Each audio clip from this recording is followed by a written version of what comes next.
Bonjour chers amis internautes, voici une nouvelle vidéo de théologie protestante pour les nuls, cette fois-ci sur le Nouveau Testament. Si vous aimez cette vidéo, n'hésitez pas à mettre un petit like ou à vous abonner à la chaîne YouTube Protestante Réformée. Alors, la recherche sur le Nouveau Testament, c'est un vaste chantier là aussi. Les chercheurs possèdent en effet un matériel beaucoup plus vaste que précédemment, avec la découverte des manuscrits de Nag Hammadi, par exemple, mais aussi grâce à des méthodes de recherche beaucoup plus fiables et beaucoup plus sûres grâce à l'informatique. Dans ce nouveau contexte, de nouvelles questions de recherche ont émergé. Au sujet de la vie de Jésus, d'abord, la personne du Christ constitue le centre du kérigma chrétien et de la prédication. On s'est pendant des siècles contenté d'harmoniser plus ou moins naïvement ce que l'on savait de la vie de Jésus en se basant sur les différents évangiles canoniques. En fonction des évangiles canoniques, bien sûr, on n'a pas forcément les mêmes éléments sur la vie de Jésus, et donc l'entreprise a bien souvent consisté à éliminer tel ou tel élément réputé suspect du texte biblique pour arriver à une vision, une version harmonisée entre les différents évangiles sur la vie de Jésus. Et finalement, le but était d'atteindre le noyau central du texte, débarrassé de toute surcharge. Avec le temps, la vie de Jésus est apparue comme une peau de chagrin. Au fur et à mesure des études, le noyau historique du texte s'est amenuisé. À tel point que Bultmann, le théologien Bultmann, pouvait écrire, et là je le cite, « Nous ne pouvons plus connaître le caractère de Jésus, sa vie, sa personnalité.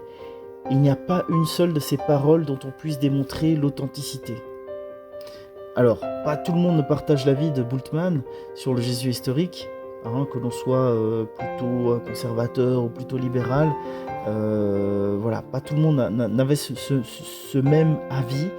Mais on peut quand même voir que la notion du Jésus historique, ça a été un petit peu clivant, et que le XXe siècle a vu émerger l'idée que la critique des évangiles nous dévoilait non pas le Jésus historique, mais plutôt ce que la tradition orale sur Jésus nous donne de savoir de lui.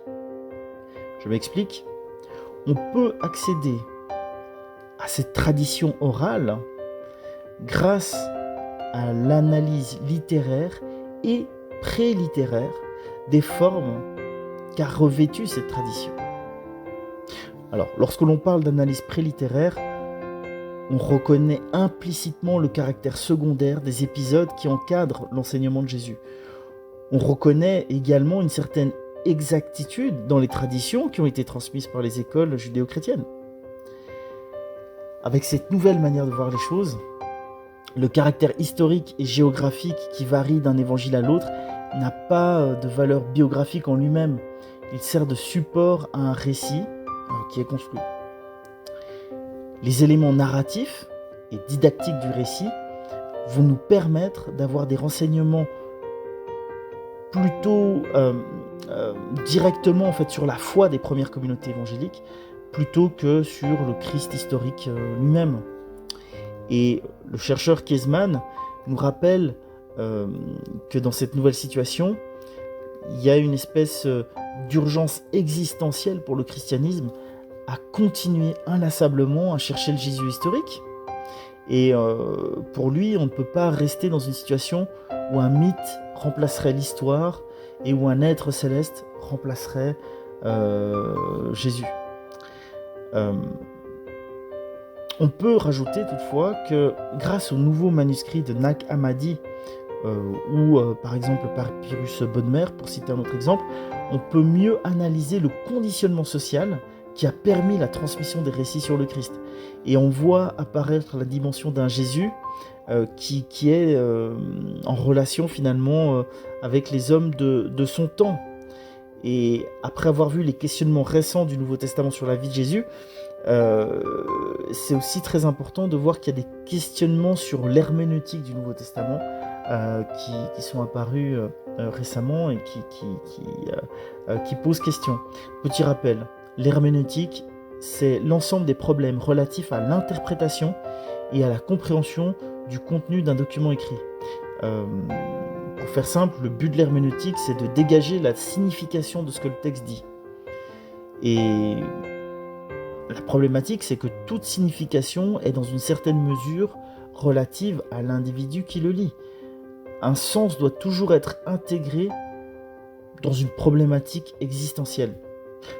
Sans entrer trop dans les détails de l'histoire de l'herméneutique chrétienne, on peut dire que cette dernière a été chamboulée par le théologien Bultmann en 1941, lorsqu'il a mis en avant le fait que la révélation chrétienne nous est donnée dans un cadre, dans un canevas, dans une conception mythologique du monde. Une mythologie où on trouve un être divin préexistant, venant sur terre, dépouillant les puissances du malin de leur prestige, descendant aux enfers, puis remontant au ciel, siégé à la droite de Dieu, en attendant de revenir en gloire à la fin des temps. Pour Bultmann, cette vision mythologique du monde n'est pas acceptable de manière littérale, de manière non allégorique, pour l'homme moderne, pour l'homme rationnel. La prédication chrétienne est donc par conséquent devenue, dans une certaine mesure, obsolète. Enfin, elle est devant un gros problème en tout cas. Donc selon Bultmann, bien sûr. Et Bultmann se pose un certain nombre de questions. En demandant à l'homme de croire, faut-il aussi leur demander de croire en cette cosmologie, en cette mythologie de jadis, en cette représentation ancienne du monde? Et dans le cas où demander à l'homme moderne de croire en ça est impossible, est-ce que la prédication du Nouveau Testament a une vérité indépendante de cette cosmologie antique? Et puis il finit par poser une autre question, Bultmann, est-ce que le devoir du théologien n'est pas de démystifier, de démythologiser le message chrétien pour pouvoir finalement le transmettre à l'homme moderne? Et quelque part pour Bultmann, l'homme moderne ne peut pas accepter cette cosmologie, cette mythologie antique du monde. On n'est pas du tout dans une représentation rationnelle du monde. Et pour lui, on ne peut pas utiliser l'électricité, la radio, se soigner avec les remèdes modernes, et en même temps croire au monde magique des esprits et des produits du Nouveau Testament.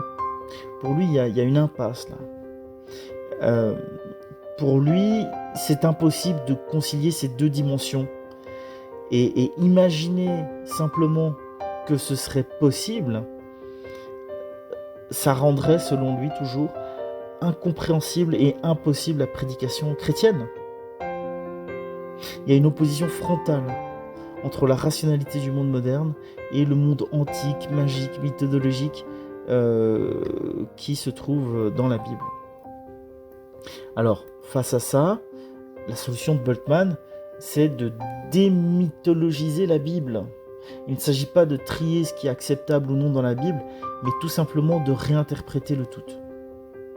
Et c'est possible, parce que le but d'un mythe, c'est pas de donner une image objective du monde, mais c'est plutôt de nous éclairer sur la manière dont l'homme se situe dans le monde. On n'interprète pas le mythe de manière cosmologique, comme une représentation du monde, mais de manière anthropologique, dans la conception de l'existence qui s'y affirme. Bon, pour Bultmann, le salut est en Jésus-Christ. Et là, je le cite, « Jésus n'a proposé aucun enseignement sur sa personne. Par contre, il a insisté sur l'importance, voire sur le caractère décisif de sa personne, dans la mesure où s'il se prétendait le porteur de la parole décisive de Dieu en la dernière heure, ce qu'il dit, il ne le dit pas comme quelque chose de nouveau, mais qu'il le dise maintenant, voilà ce qui est décisif. » Bultmann pense que la rencontre de l'homme avec le kérygma du Christ est l'occasion de se comprendre soi-même dans sa propre existence, dans son propre contexte, ici et maintenant, et d'accéder à une vie nouvelle. Bultmann a en quelque sorte substitué à la durée historique un éternel présent. On peut toutefois noter que chez Bultmann, le sacrifice de l'histoire au profit de l'historicité s'opère en amputant la Bible de son passé. Dans les recherches de Bultmann, il y a peu de références à l'Ancien Testament. Et ça montre bien qu'il n'y apporte aucune importance. En fait, Bultmann fait peu de cas de la continuité entre le Nouveau et l'Ancien Testament. Mais quelque part, on peut dire que Bultmann, il ampute aussi la Bible de son futur, puisqu'il fait peu de cas de l'eschatologie chrétienne, qui perd toute sa dimension temporelle. Et pour lui, la fin de l'histoire, c'est un mythe. Ça ne peut être qu'un mythe. Que l'on parle de la Bible, du marxisme, peu importe de quelle idéologie, de quel référent, de quelle philosophie, à partir du moment où on parle de la fin de l'histoire, pour Bultmann, on reste dans des mythes, dans une cosmologie mythique du monde. Mais quand même, on peut dire qu'à l'heure actuelle, on peut parler d'une gauche bultmannienne et d'une droite bultmannienne. La gauche bultmannienne cherche à désobjectivité, bien sûr, au possible l'évangile et la Bible elle-même. Donc vraiment, on cherche à désobjectiver l'évangile et la Bible. Et la vie chrétienne devient finalement une pure relation existentielle pour la gauche bultmannienne. Alors que pour la droite bultmannienne, on cherche quand même à garder une relative objectivité historique. Voilà. Voilà. J'espère que cette vidéo vous aura donné envie de lire la Bible et des ouvrages de recherche, et pour vous faire votre propre idée sur le Jésus historique, sur le contexte de rédaction de la Bible et sur la compatibilité ou non de la rationalité avec la représentation du monde ancien que propose la Bible. Voilà, soyez bénis.